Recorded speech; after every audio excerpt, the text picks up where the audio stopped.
1절에서 12절까지 우리 같이 봅니다.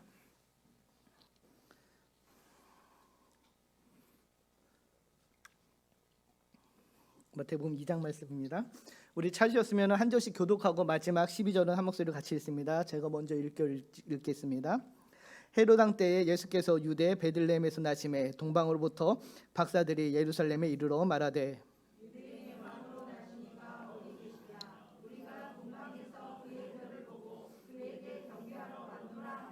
헤롯 왕과 온 예루살렘이 듣고 소동한지라.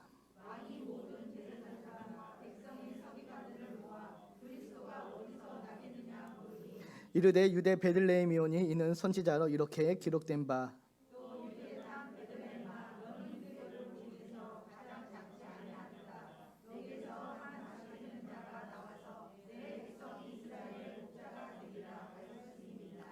이에 헤롯이 가만히 박사들을 불러 별이 나타난 때를 자세히 묻고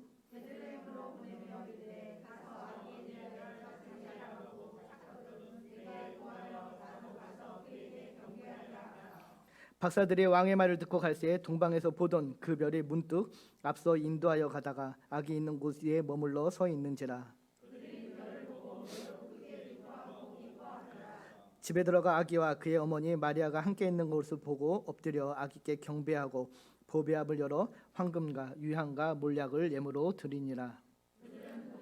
헤롯에게서 돌아가지 말라 지시하심을 받아 다른 길로 고국에 돌아가니라. 아멘. 아멘. 할렐루야. 반갑습니다. 오늘도 수요 예배 자리에 나오신 우리 성도님들을 축복합니다. 날씨가 조금 풀렸다 또 추워졌다 풀렸다 추워졌다 합니다. 본격적인 겨울이 시작되었는데요. 주님의 오심을 기대하는 이 기억하는 성탄이 점점점 더 다가오고 있습니다. 여러분은 성탄이 설레임으로 다가오는지요? 지난주에 말씀드렸듯이 성탄의 설레임이 없다면은 여러분과 주님과는 아무런 관계가 없는 그런 사이라는 것을 기억하시고 여러분에게 이 성탄의 설레임이 가득하기를 축복합니다.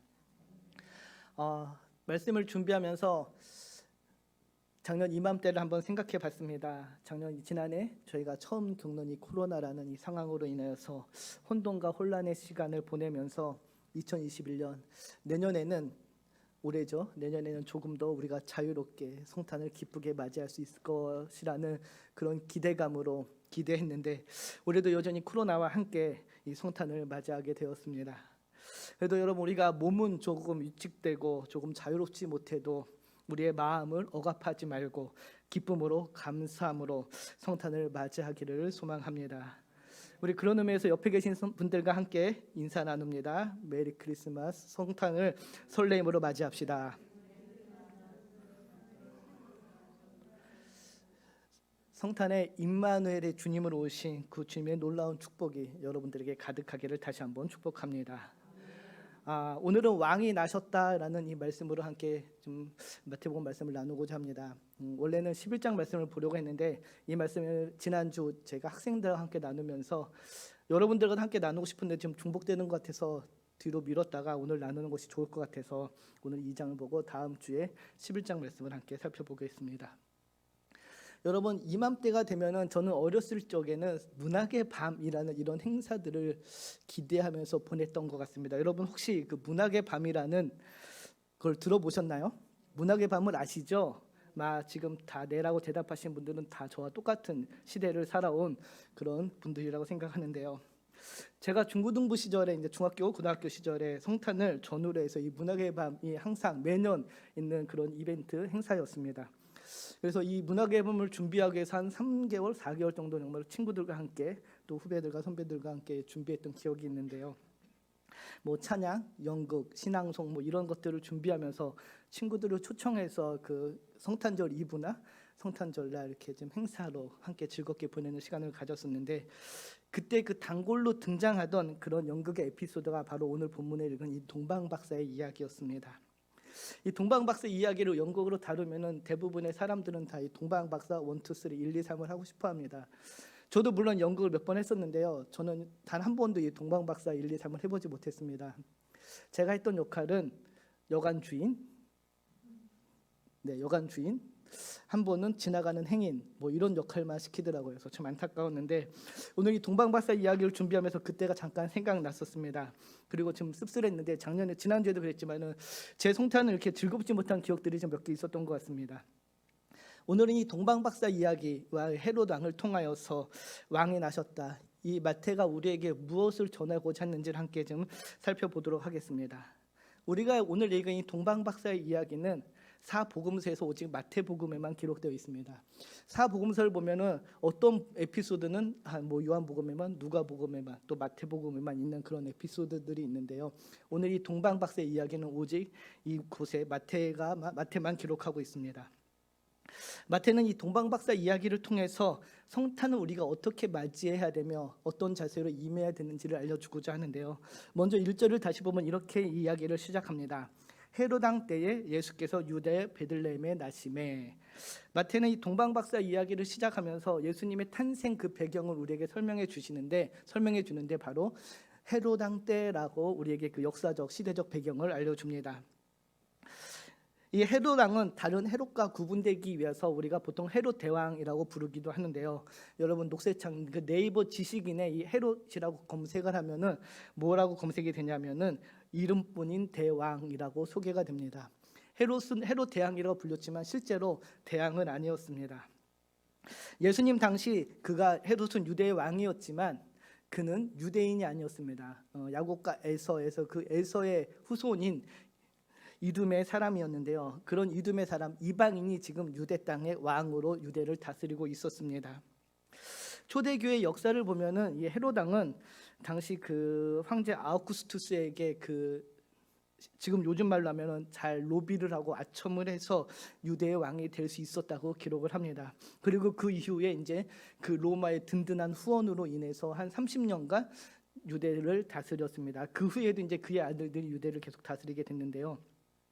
말씀드렸듯이 유대인들은 이런 이방인인 헤롯 왕을 못마땅하게 여겼습니다. 로마의 허수아비인 그를 굉장히 증오했는데 헤롯은 이렇게 유대 땅을 자신이 다스리고 있지만 그 이스라엘 유대의 민족들이 자신을 싫어하는 것을 어느 정도 그 백성들의 한심을 사기 위해서 한 가지 큰 건축 사업을 벌이는데 바로 그것이 무너진 예루살렘 성전을 재건하는 거였습니다. 솔로몬 시대보다 더 화려하게 재건을 했는데요. 아이러니하게도 그 유대 사람들은 헤롯은 싫어했지만 헤롯이 재건한 그 성전은 굉장히 사랑했습니다. 그런 헤롯이 지금 예수님이 나시는 그때에 다스리고 있었습니다. 헤롯은 앞서 말씀드렸듯이 이방인이었습니다. 그래서 그는 항상 정치적으로 좀 불안했습니다. 이방인으로 유대를 다스리고 있었기에 언제 반란이 일어날지, 언제 자기가 이 자리에서 물러나게 될지 항상 불안과 두려움이 있었습니다. 그래서 더욱더 권력에 집착을 하게 되는데 그래서 과중한 세금을 백성들에게 물리게 됩니다. 이것은 다시 악순환이 되어서 백성들의 비난과 원망을 사게 되는데 이때 예수님이 베들레헴에 나셨습니다. 예수님께서는 이때 베들레헴에 나셨는데 그 예수님이 탄생한 그 시점에 이제는 이런 배경 속에서 동방의 박사들이 예수님을 경배하기 위해서 예루살렘으로 찾아옵니다. 그리고 2절을 보면 그가 헤롯 왕에게 가서 유대인의 왕이 어디 있냐고 묻게 됩니다. 우리가 생각을 해보면은 동방의 박사들은 지금 왕으로 나신 예수님을 경배하기 위해서 찾아간 것입니다. 그러니 당연히 그들이 어디로 찾아갔겠습니까? 바로 예루살렘 궁으로, 헤롯이 있는 궁으로 찾아갑니다. 그리고 지금 왕인 헤롯에게 묻는 것이죠. 우리가 별을 보고 왕이 나심을 알았습니다. 그래서 지금 이곳에 와서 그 왕의 나심을 경배하라 합니다.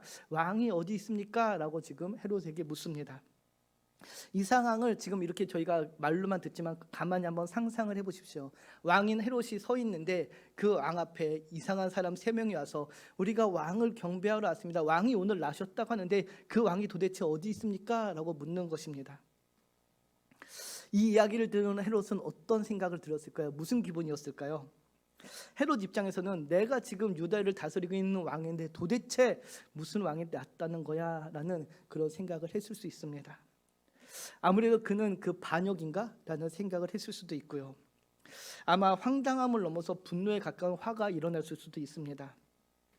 앞서도 말씀드렸지만 헤롯은 자신의 왕에 굉장히 집착하는 그런 사람이었습니다. 그렇기 때문에 유대의 왕으로 났다는 이가 유대의 왕으로 다른 사람이 태어났다는 것은 그에게 굉장한 위협이요 정치적 위기였을 수도 있습니다.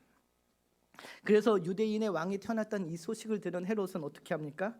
바로 4절을 보면은 대제사장들과 서기관들을 불러 모읍니다. 4절에 이렇게 있는데요. 왕이 모든 대제사장들과 백성의 서기관들을 모아 그리스도가 어디서 나겠느냐 물으니, 헤롯은 궁금했습니다. 도대체 무슨 소리지? 어디서 왕이 났다는 거야? 라고 서기관과 제사장을 불러서 그 왕의 나심을 물어보는데, 4절을 다시 한번 띄워주시면은 헤롯은 서기관과 그 제사장들에게 왕이 어디서 나냐라고 물어보는 것이 아니라 그리스도가 어디서 나겠느냐 묻고 있습니다. 이 사실이 굉장히 중요한데요. 헤롯은 유대인의 왕으로 그리스도가 이 땅에 오실 것을 알고 있었던 것입니다. 구약의 예언, 즉 유대를 다스릴, 지금 유다 땅을 다스릴 진정한 왕이 메시아로서 올 것이라는 그 말라기야, 또 미가서에 있는 그 모든 예언을 헤롯은 알고 있었습니다. 그래서 묻습니다. 그리스도 메시아가 도대체 어디서 난다고 예언서에 기록되어 있냐라고 물으니 베들레헴에서 난다고 이야기하죠. 그래서 헤롯은 이 사실을 동방의 박사들에게 전하며 다음과 같이 이야기하는데요. 우리 7절 8절을 같이 한번 읽겠습니다. 이에 헤롯이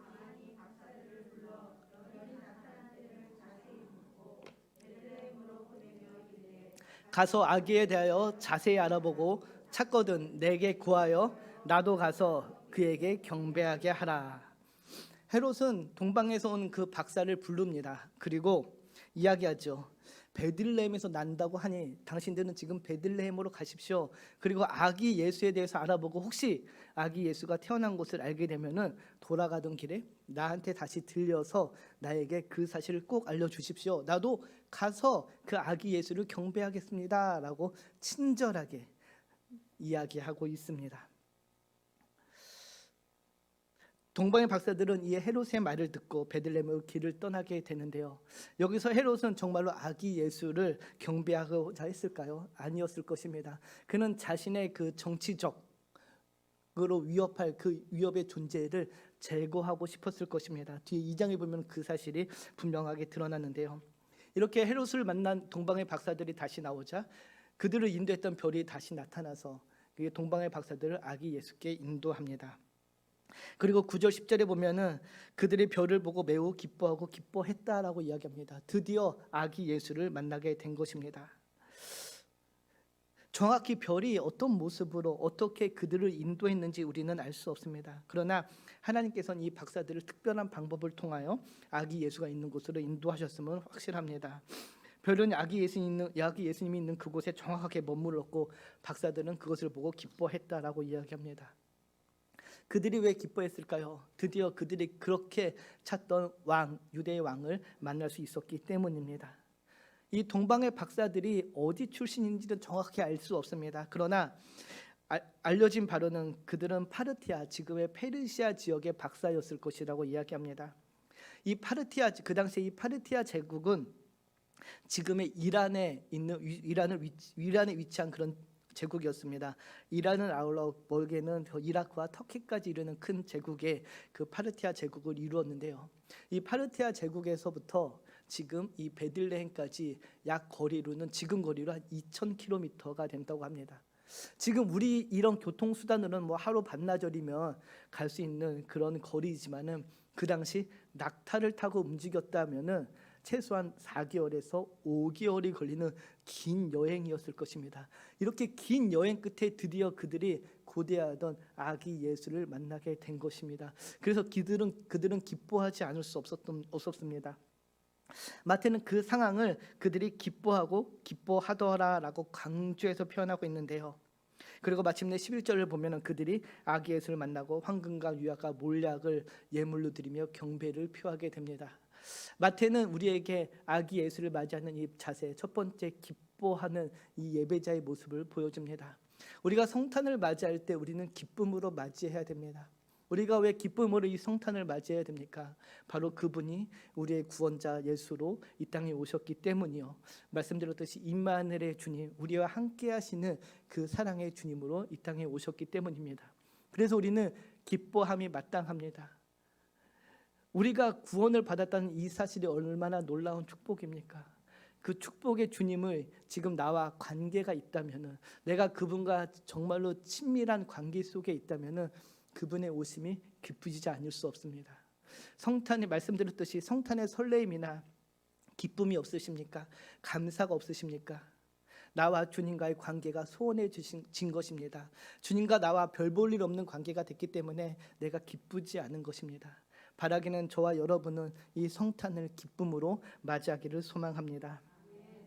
이렇게 기쁨으로 성탄을 맞이한 그 동방 박사는 이제 다시 자신들의 고국으로 돌아가려 할 때 꿈에서 하나님께서 그들에게 말씀하십니다. 헤롯에게로 돌아가지 말라 지시안을 받아 다른 길로 고국으로 돌아갔다고 이야기하는데요. 왜 헤롯에게로 가지 말라고 말씀했습니까? 바로 2장에 나오면 알 수 있는데 헤롯이 왕을 찾아 죽이려고 했기 때문입니다. 앞서서 말씀드렸듯이 헤롯 왕이 동방 박사들에게 아기 예수의 위치를 알려달라는 것은 표면적으로는 아기 예수를 경배하겠다는 그 마음이었지만 실제 속셈은 자기의 정치적 위협이 되는 그 아기 예수를 죽이기 위해서였습니다. 보통 우리가 드라마나 영화를 보면은 자신의 정적을 제거하는 그런 모습들을 볼 수 있는데요. 헤롯 역시 미처 자라기 전에 그 싹을 자르려고 했던 것입니다. 헤롯에게는 자신의 다른 왕이 있다는 것, 다른 왕이 될 수 있는 그 사람이 존재한다는 것 자체가 불쾌했던 것입니다. 그래서 헤롯은 아기 예수를 죽이려 했지만 동방 박사들은 하나님의 인도하심으로 다른 길로 가게 됩니다. 사랑하는 성도 여러분, 이렇게 동방 박사의 이야기를 제가 여러분에게 말씀드리면서 오늘 하고자 하는 이야기는 아기 예수를 만날 때에 우리가 보게 되는 두 가지 모습입니다. 오늘 본문에서 예수의 탄생을 바라보는 두 가지 대조되는 모습을 볼 수 있는데요. 바로 헤롯과 동방 박사들입니다. 이 둘은 모두 왕을 찾으려고 합니다. 왕이 어디서 났는지 궁금하고 왕을 보기를 원합니다. 그러나 그들이 왕을 찾으려는 목적은 완전히 달랐습니다. 동방의 박사들은 왕을 찾아 경배하려고 했지만 헤롯은 왕을 찾아 죽이려 했습니다.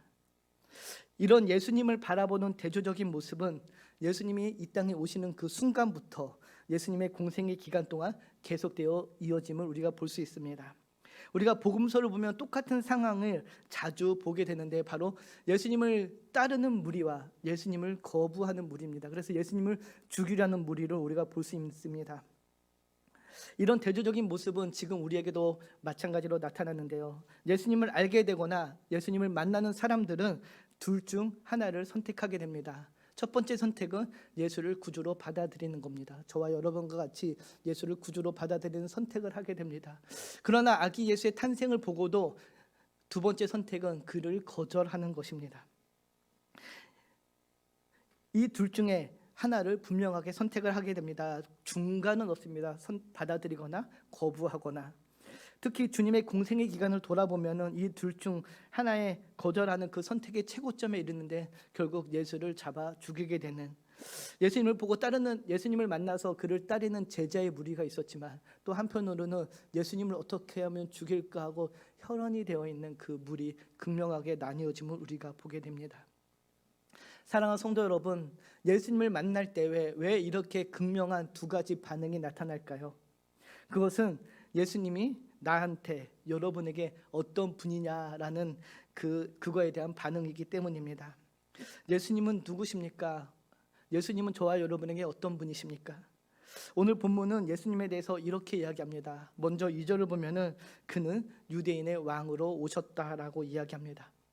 그리고 4절을 보면은 그는 이 땅에 그리스도로 오셨습니다. 구원자로 오셨죠. 자기 백성을 죄에서 구원할 그리스도 메시아로 오셨습니다. 또 6절에 보면은 다스리는 자, 결국 이스라엘 목자로 이 땅에 오셨습니다.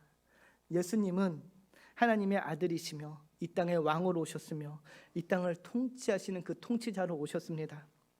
그래서 예수님을 인정하냐 인정하지 않느냐라는 것은 극명하게 갈라질 수밖에 없습니다. 그분을 나의 왕으로 모시느냐 모시지 않느냐, 이 상황으로 인하여서 극명하게 갈라지게 됩니다. 오늘 헤롯과 동방 박사처럼 예수님을 왕으로 경배하는 그 동방 박사들이 있었지만, 또한 예수를 왕으로 인정할 수 없는 헤롯이 있었던 것입니다. 이렇게 두 가지 반응은 오늘 저와 여러분이 살고 있는 이 시대에도 동일하게 나타납니다. 저와 여러분은 어떤 선택을 하셨습니까? 예수님을 우리는 구주로 받아들이고 인정을 합니다. 우리는 그분을 왕으로 모시고 그분을 경배하며 그분을 예배합니다. 그러나 이 세상의 많은 사람들은 그분을 인정하지 않고 거부하고 부정하며 왕으로 모시지 않습니다. 이런 두 가지 반응이 동일하게 오늘 이 시대에도 나타납니다. 저와 여러분은 앞서 말씀드렸지만 예수님을 구주로 인정하는 사람들입니다. 우리는 예수님을 우리의 왕으로 모십니다. 믿으십니까? 그런데 여러분, 여기서 한 가지 우리가 짚고 넘어갈 것이 있습니다. 문제는 저와 여러분이 예수를 우리의 왕으로 받아들이지만 여전히 우리는 예수님을 우리의 왕으로 있는 것을 싫어한다는 것입니다. 본능적으로 우리는 예수님을 거부합니다. 그분의 우리의 왕 되심을 거부하고 또 몸부림치고 있다는 사실을 저와 여러분은 알아야 합니다. 예수님이 왕이시기 때문에 내 삶에, 여러분의 삶의 주인은 당연히 우리 구주 예수님이십니다. 그런데 실제로 우리의 삶의 주인은 예수님이 아닌 내 자신입니다. 여전히 내가 중심이 되어서 내가 왕이 되어 살고자 합니다. 그것이 우리가 예수를 왕으로 모신다고 고백하지만 실제 우리의 삶의 모습이 아닐 수 없습니다. 저뿐만 아니라 이 세상의 많은 사람들은 누군가의 간섭을 싫어합니다. 간섭받는 것을 싫어합니다. 특히 요즘 젊은 세대, 우리 청년들, 우리 학생들은 특히 간섭을 싫어합니다. 그래서 누군가 나에게 이거를 해라, 저거 해라, 이렇게 살아라, 저렇게 살아라 권면하고 교훈하는 것조차 아주 싫어합니다. 심지어 부모님의 충고나 가르침마저도 간섭이라고 여기는 이 시대입니다. 그러니 우리 주님의 그 가르침을 받아들이기는 더욱더 어려워하는 것이 지금의 젊은 세대입니다. 이것은 마치 사사시대의 그 이스라엘 백성의 모습과 다르지 않습니다. 사사기 21장 25절을 보면은 사사시대의 특징을 이렇게 설명합니다. 우리 같이 한번 21장 25절을 보겠습니다. 우리 같이 봅니다. 그때에 이스라엘의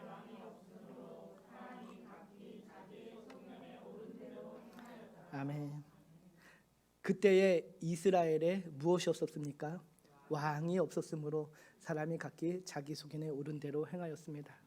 사랑하는 성도 여러분, 당시에 이스라엘에 정말로 왕이 없었습니까?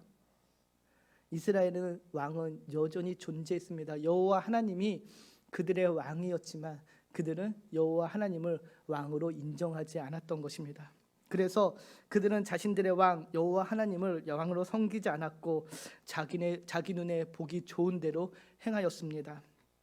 아무도 누군가를 판단하거나 응징할 수 없는 그런 상황을 맞이하고 결국은 그 사사시대라는 그 암흑의 시대를 살아가게 되었습니다. 이 사사시대의 특징은 그래서 왕이 없는 시대, 그래서 자기 눈에 보기 좋은 대로 행하는 그 시대가 바로 이 사사시대의 특징인데요. 이 사사시대의 특징이 지금 우리가 살고 있는 이 시대에 동일하게 나타납니다. 저와 여러분 역시 왕이신 예수님이 있음에도 불구하고 예수님을 왕으로 인정하지 않고 내가 내 눈에 보기 좋은 대로 행하고자 합니다. 특히 이 땅에 있는 많은 사람들은 왕으로 오신 예수님을 부인하고 부정하며 그를 알려고 하지 않고 내 삶의 주인이 내가 되어서 내 뜻대로 살고자 합니다. 이것이 지금 이 세대의 모습입니다. 바로 내가 왕인 시대. 그런데 우리는 기억해야 됩니다. 성도 여러분, 우리가 이 크리스마스, 이 대림의 절기를 보내며 성탄을 기다리며 우리는 예수님이 누구신지를 다시 한번 생각해야 됩니다. 동시에 내가 누구인지를 생각해야 됩니다. 이 동방박사의 질문을 여러분 기억해야 됩니다. 왕이 어디 계시냐? 여러분의 왕은 지금 어디 계십니까? 여러분의 왕은 지금 누구입니까? 예수님이 여러분의 왕이 되십니까? 이 성탄을 맞이하는 우리에게 스스로 질문해 봐야 될 것입니다. 예수님은 왕으로 이 땅에 오셨습니다. 그분이 우리의 왕이십니다. 예수님이 우리의 삶의 왕이시면은 나는 내 삶의 왕이 될 수 없습니다. 한 나라의 왕이 두 명이 존재할 수 없는 것처럼 우리가 예수님을 나의 왕으로 받아들이고 그분을 왕으로 모신다면은 이제 내 삶은 내가 왕이 아닌 예수님이 왕이 되어야 하는 것입니다. 그런데도 우리는 그 내가 갖고 있는 그 내 왕권을 놓치기 싫어서 주님께 그 왕의 권한을 넘겨주어야 함에도 그러지 못하고 있는 것입니다. 성도 여러분, 대림의 절기를 보내며 우리의 삶에 실제로 왕이 누구였는지를 돌아보기 바랍니다. 내가 입술로는 예수님이 나의 왕이라고 고백했지만 실제 나의 삶에서 나의 왕은 혹시 여러분의 직업이었나요? 직장이었나요? 물질이었나요? 또는 여러 가지 다른 것들이 여러분의 삶의 왕으로 있지 않았는지 돌아보며 그 모든 것들을 이제는 포기하시기 바랍니다. 우리에게 갖고 있는 내가 갖고 있는 이 주권을 예수님께 다시 돌려드리기 바랍니다. 왕권을 이제 돌려드릴 때입니다. 내가 내 삶의 왕이 아닌 그 왕권을 다시 예수님께 돌려드리는 이 대림의 절기를 보내시기 소망합니다. 원래 왕이신 그분께 우리의 왕권을 돌려드리고 이제 왕 대신 그의 말씀에 순종하는 그 삶을 살아갈 때에 그 삶이 복된 길이요 생명의 길임을 여러분 잊지 마시기 바랍니다. 성탄은 주님이 오심을 기억하고 기뻐하며 감사하는 절기입니다. 성탄은 그분이 나의 왕임을 고백하는 날입니다. 1년 동안 우리의 삶을 돌아보면서 이 성탄을 맞이하는 우리의 자세는 그래서 나의 왕권을 다시 주님께 돌려드리기를 결단하는 그런 절기가 되어야 할 것입니다. 물론 성탄은 기쁨과 감사가 충만한 절기입니다. 그와 동시에 성탄은 우리에게 포기하는 그런 절기가 되어야 할 것입니다. 이것이 성탄을 맞이하는 저와 여러분의 자세가 되어야 합니다.